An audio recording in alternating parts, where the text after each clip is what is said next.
किसान साथियों, तो आज हम लोग गेहूं का अवलोकन करने आए हैं। हमारे साथ में हमारे कुछ सहपाठी लोग हैं। गेहूं में इनकी बहुत सारी समस्याएं हैं, तो इन्होंने हमको लिया कि आज चलिए देखिए हमारे खेत में क्या क्या समस्याएं हैं, बताइए क्या क्या। सबसे पहले सर हम आपको बहुत बहुत धन्यवाद देना चाहते हैं जो आप धन्यवाद। इतनी दूर से बुलाने पे हमारे आए। थैंक यू सर ये चीज़ जानना चाहते हैं, बताइए। जो ये हमारी जो गेहूं की फसल है ये पीले पीले पड़ जा रहे हैं। देखिए थोड़ा सा मौसम का जो ये कोल्ड मौसम चल रहा है, ठंडी का मौसम चल रहा है। खेत में सिंचाई भी पर्याप्त मात्रा में है और उसके बाद ऊपर से टेम्परेचर भी बहुत डाउन है। इसकी वजह से जो ये गेहूं में जो ये डिजीज आपको देखने को मिल रहा है, इसको बोलते हैं पीला गेरुआ रोग, येलो रेतुई। पीला गेरुआ रोग ये फंगस की कमी से होता है।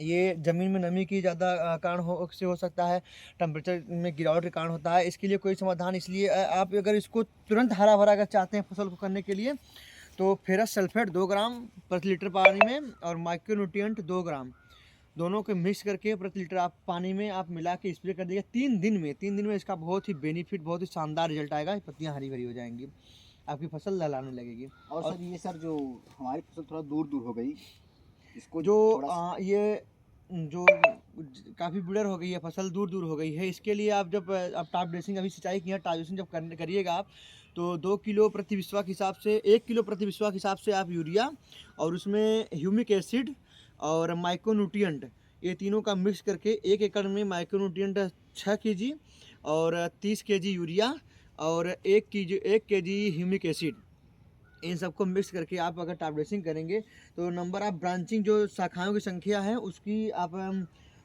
जो है कि ब्रांचिंग बहुत ज़्यादा होगी, तो वो पूरा खेत कवर कर लेगा। अभी लगता है आपने इस पे हर्बिसाइड का प्रयोग किया, चूँकि जो ये बथुआ है, घास से जल रहा है, तो अभी 2-3 दिन हुआ है, 2 दिन हुआ है आपका हर्बिसाइड स्प्रे करने के बाद।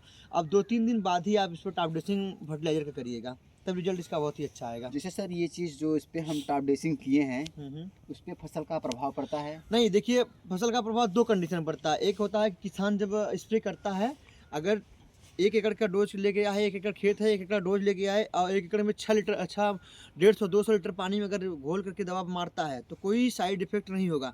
किसान करता क्या है, बताता है कि हमारा 1 एकड़ खेत है और मारता है 2 एकड़ में समथिंग, तो दवा जब कम हो जाती है तो दवा काम नहीं करती, तो हर्बिसाइड में जो घास वो जलती नहीं।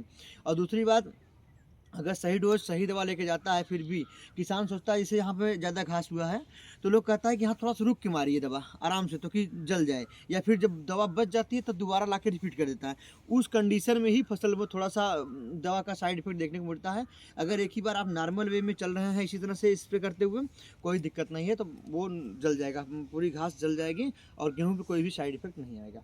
और सर जो इसको सिंचाई का जो प्रक्रिया है वो किस तरीके से किया जाए? देखिए सिंचाई मुख्यतः 6 होती हैं, लेकिन मुख्य रूप से आप 3 सिंचाई करिएगा।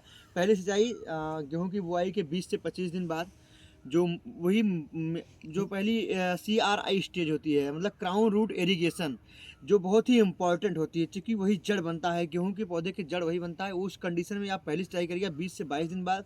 दूसरी सिंचाई 40 से 45 दिन बाद करिएगा, जब फुटान आता है पौधे में, जब ब्रांचिंग निकलती है, तब 40 से 45 दिन बाद, वो बहुत इंपॉर्टेंट समय होता है। और तीसरी सिंचाई, जहाँ तक मैदानी भागों में अपने यहाँ एरिया में देखा गया, 3 ही सिंचाई बहुत होती है, 2 सिंचाई या 3 सिंचाई।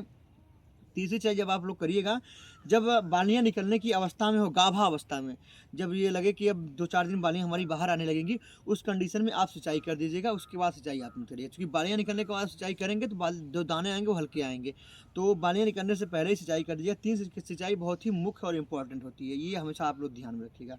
बहुत बहुत धन्यवाद सर। Thank you.